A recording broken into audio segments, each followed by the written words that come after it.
یہ کرو، یہ ساری رہنمائی، ہر چیز کا علاج، کون سا علاج ہے، کون سی فزیکلی بیماری، کون سی روحانی بیماری ہے جو قرآن میں اور حدیث میں اس کا علاج موجود نہیں ہے۔ نبی علیہ السلام صلی اللہ علیہ وسلم مدینے میں آتے ہیں، صحابہ ساتھ ہیں جو مہاجرین میں سے ہیں، نبی کے علاوہ سب کو ایسا بخار چڑھتا ہے پتہ ہی نہیں چلتا،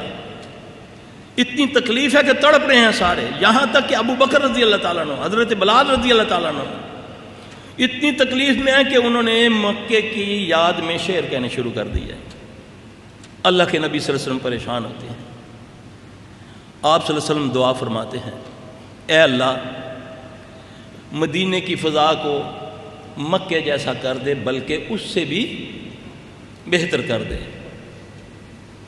مدینے کے سا میں برکت ڈال دے، یعنی کہ اس کے تول میں، اس کے رزق میں برکت ڈال دے۔ اے اللہ مدینے کا بخار جوفہ میں لے جا، ہے نا مدینے میں جوفہ ایک وادی ہے نا، اب بیمار صحابہ اور ہیں، نبی دعا کیا فرما رہے ہیں، رہنمائی تو دے گئے ہیں رسول اللہ صلی اللہ علیہ وسلم۔ اب اللہ کے نبی صلی اللہ علیہ وسلم صبح خواب مخاطب ہوتے ہیں تو صحابہ عرض کرتے ہیں، آپ نے پوچھا ہاں بھی کوئی خواب کسی کا، اس کی نہیں، آپ نے فرمایا آج میں نے ایک خواب دیکھا، محمد صلی اللہ علیہ وسلم خواب سنانے لگے ہیں، میں رات کو پریشان تھا تو میں نے اللہ سے یہ دعا کی،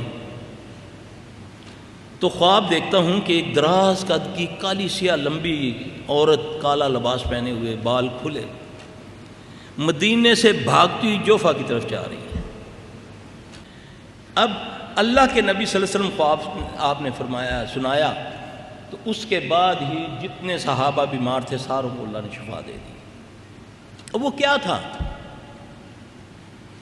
وہ بخار کیوں ہوا، وہ اسیبی بیمار تھا، اسیبی، جن بیماریاں لگاتے ہیں،